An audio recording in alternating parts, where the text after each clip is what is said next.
federal officer down. Like we have an officer shot. The words no one wants to hear. An officer shot in the line of duty. Officer Tony Lopez Jr. undergoing surgery after being shot 5 times. And tonight, he is at Denver Health. Police are still searching for one suspect. It all started near 37th and Federal here, and several scenes have unfolded this afternoon. This one near 20th and Chestnut is where a suspect was shot. Police were surrounding a vehicle with evidence markers, and tonight this investigation is still unfolding.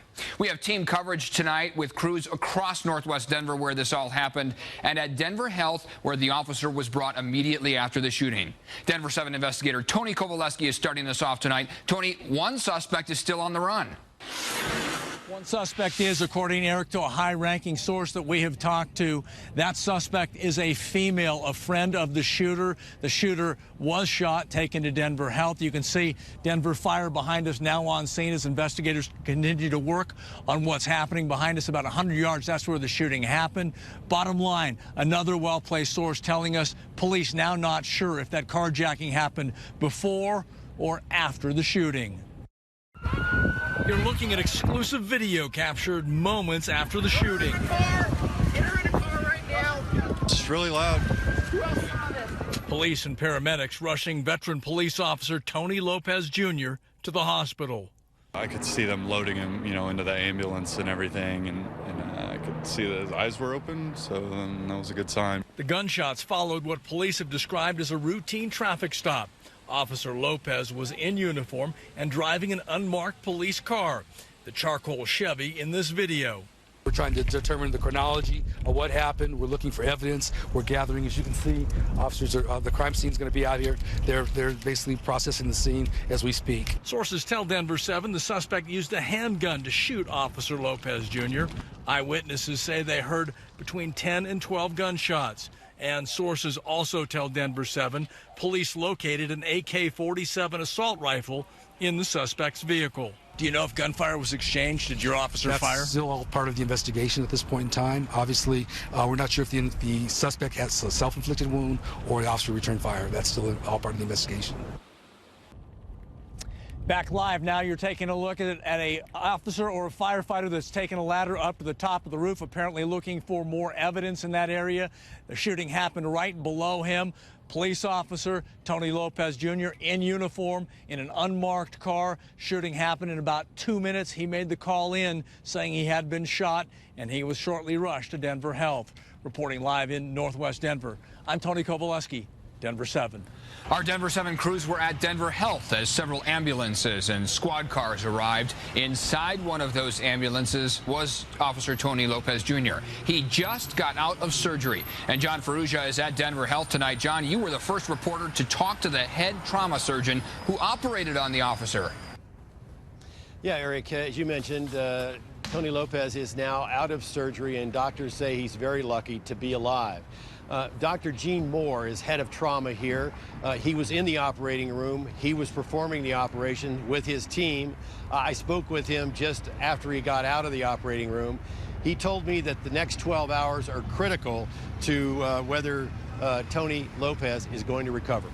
Because those tourniquets they put on the field saved his life. They did. He lost so much blood, his heart almost stopped when he arrived. But tonight we fight for his life. At this point, he looks stable, but sometimes things don't go as you expect. So the first 12 hours, we focus on saving his life. But he's about as good as we can expect right now. Then the next big battle is the leg. And Dr. Moore told me after that, he said that he's going to be facing several more surgeries. He hopes that they can save the leg. Officer Lopez has a shattered femur. That's the large bone in his leg. He has significant muscle and vascular damage as well. The officer, he says, faces many, many surgeries ahead.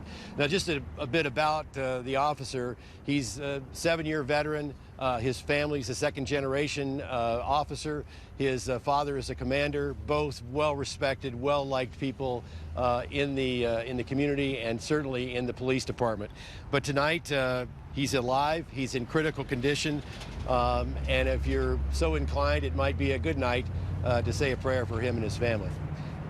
I'm Denver7 investigator John Ferrugia at Denver Health. We are all pulling for Officer Lopez, that's for sure. Thanks, John. Right now, there are several crime scenes. Federal from 36th to 38th is still closed, but police were also near 20th and Chestnut for quite some time, investigating a vehicle that was believed to be involved. And Mark Boyle is live there tonight. Mark, police think it's linked to a carjacking.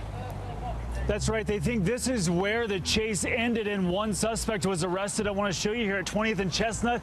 It's back open to traffic here, but it was just down the hill on the way to I-25 where all the activity was taking place. We want to show you some video from a few hours ago. A very busy crime scene with dozens of police officers, as you can imagine. The car in question has damage to both the front and the back end.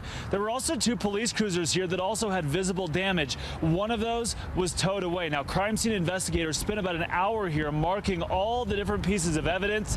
Again, police still looking for one suspect tonight. We spoke with several people who live around here, also who have been working around here at that time. Many were on lunch break or simply didn't see exactly what happened, but say all of the police activity around here today certainly leaves the neighborhood shaken up. We're live at 20th and Chestnut. Mark Boyle, Denver 7. Certainly a lot of evidence collected out there. All right, thanks a lot, Mark. And a lot of you witnessed these crimes today. Liz Gilardi is live near 37th and Federal. And Liz, you talked to some of those witnesses, and you're still seeing police in the area.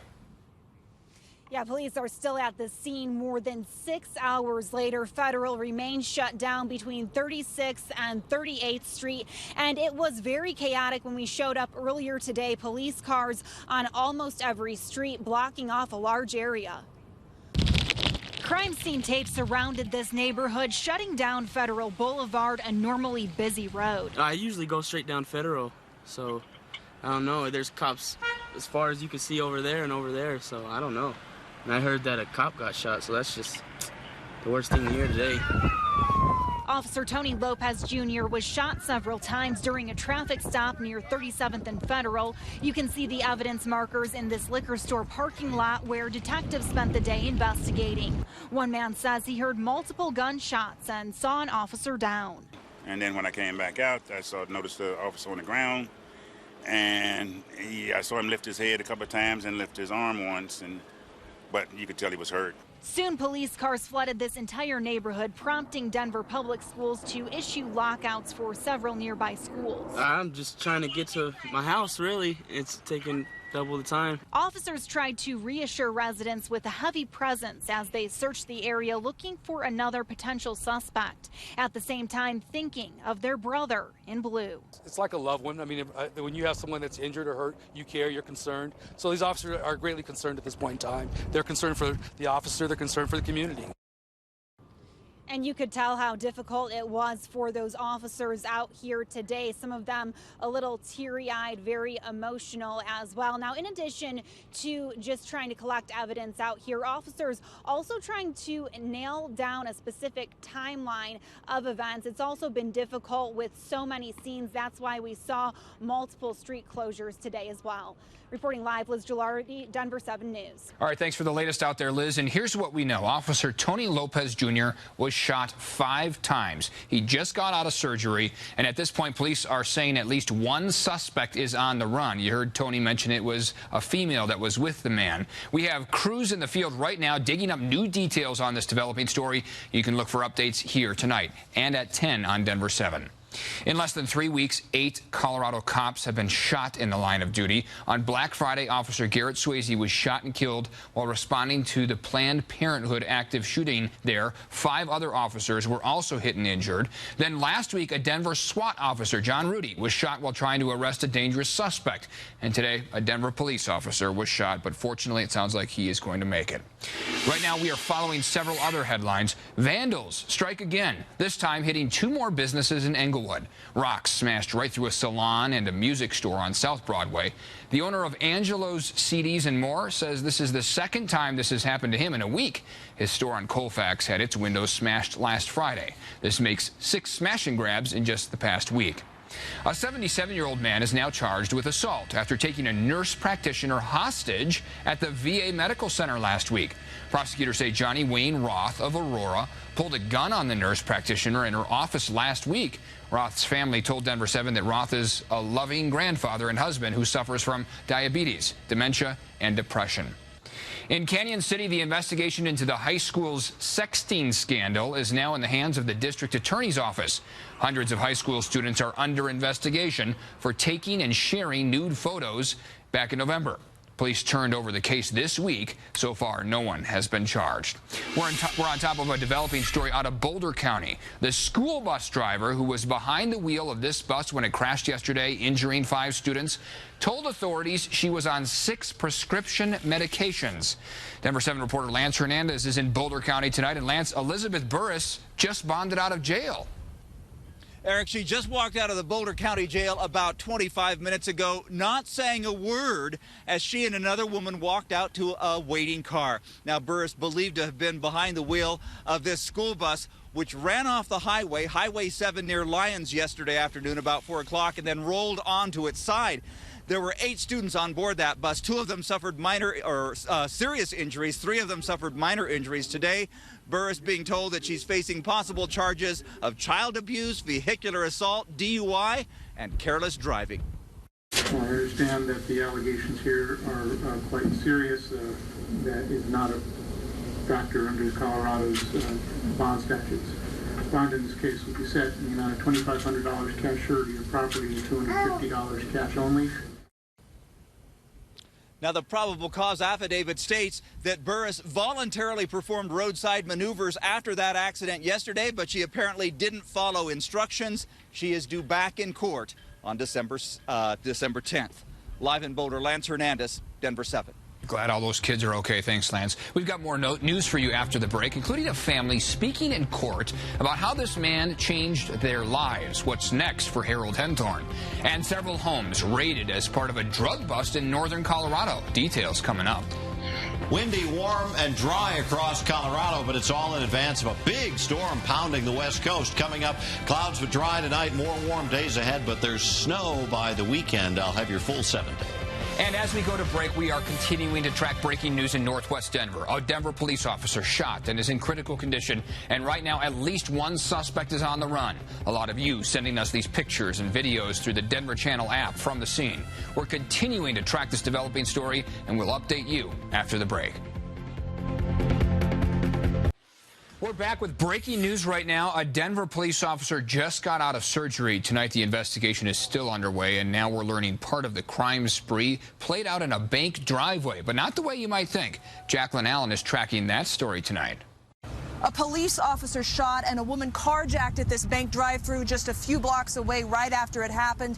We speak to her today about what happened. She says she was pushed out of her car. She never saw a gun, but we do know that Officer Tony Lopez Jr. was shot and is in critical condition right now. We'll have more on that coming up tonight at 10.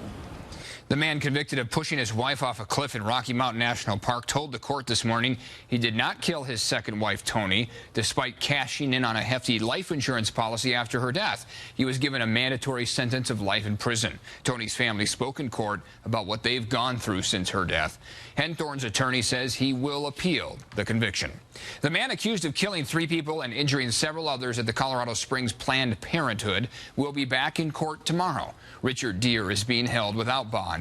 A law enforcement official said today that Deere asked at least one person at a nearby shopping center for directions to the Planned Parenthood. Developing right now in northern Colorado, the Larimer County Sheriff's Office has executed several search warrants in Morgan County. This involves several houses from Wiggins to Log Lane Village to Fort Morgan. Denver7's Jennifer Kovaleski found dozens of officers, including DEA agents, were there for hours. They pretty much had this entire road blocked off for most of the day. Neighbors tell us that they heard sirens as early as 4:30 this morning. Police were focused in on this house, where you can see the people who live here have just come back. They haven't said anything, but have been in and out of the house, loading stuff up into that pickup truck. I want to show you this video taken earlier this afternoon. You can see officers wearing hazmat suits coming out of this home on County Road Q5. At one point, one entered with bolt cutters. They also brought several people outside who you can see here wearing blankets. The sheriff's office says their investigation brought them here to Morgan County, and they executed at least 5 search warrants today. This is video of another location in Wiggins off Highway 52. Here we saw what appears to be marijuana plants taken from inside the house. At this point, Larimer County will not say whether or not this is a drug bust. For neighbors, they just want to know if there's a reason to be concerned. I feel like it's a really safe neighborhood. I don't feel like there's really a lot to worry about. We kind of keep our kids close. The Larimer County Sheriff's Office tells us so far no one has been arrested, but several people were detained. They haven't released a lot of information citing the ongoing investigation, but I'm told that we could learn more in the coming days. In Morgan County tonight, Jennifer Kowaleski, Denver 7. A government watchdog says 13 of the nation's busiest air traffic control facilities are suffering from a shortage of air traffic controllers, Denver included. They say the problem demands urgent attention. A Department of Transportation Assistant Inspector General told a congressional committee today the number of qualified controllers is below minimum staffing requirements. Radar's clean right now, but the biggest thing we had today, strong gusty winds in the foothills up to about 50 to 60 miles per hour earlier on, but no precipitation. Denver, our camera's bouncing around just a little bit, this view of the downtown. Our high today, 59. Look at the low this morning, 45. The normal low, 17. We're warmer than the normal high temperature this time of year for our early morning minimum. 73 and 14 below the extremes. Right now, 56 downtown, 52 at the airport. Winds are lighter over the metro, west at 5. Pressure 30 inches even on the rise. Overnight tonight, just some high clouds expected to the west of us and some occasionally gusty winds up in the foothills. Much lighter winds along and to the east of I-25. Overnight low temperatures are going to be mild again, upper 30s to around 40 on the plains. Not quite as warm as last night, but still way above the normal. 20s to the west. The only cold pockets are going to be up in the mountains with 8 at Gunnison, 10 at Alamosa and up at Craig, 20s and 30s across the eastern plains. 60s expected again for tomorrow over most of eastern Colorado. The normal high is just in the low 40s this time of year. That'll be up in the mountains for the temperatures there. But looking ahead, things are going to start to shift. We'll start to get a little light snow early Thursday in the mountains. The main storm system, though, comes through Friday night into Saturday. It will be windy and warm again on Thursday. Then it's colder weather with rain and snow for much of the state Friday into Saturday. Mostly clear, breezy, mild, and 37 tonight. Tomorrow, 65 degrees, windy, warm, dry conditions. We'll do another one of those on Thursday, so that's the bright spot. Windy and warm both days. That storm comes in Friday, a mix of rain and snow developing in the Denver area later in the afternoon with a high of 48. I think we'll probably see a couple, maybe 3 inches of snow here Saturday morning, while the mountains pick up about 6 to 12 inches of snow out of this storm. And then the weekend is back to more December-like days with temperatures just 30s and 40s. Another storm may bring a little more snow by next Tuesday. And there's still a potential for a bigger, colder storm between the middle of next week and Christmas Day. All the snow is almost off my driveway, and now it's going to return. We'll put it right back there again. Perfect. Thank you. Coming up, the Broncos made adjustments to the roster today, including one less quarterback on the team. Lionel has the details next.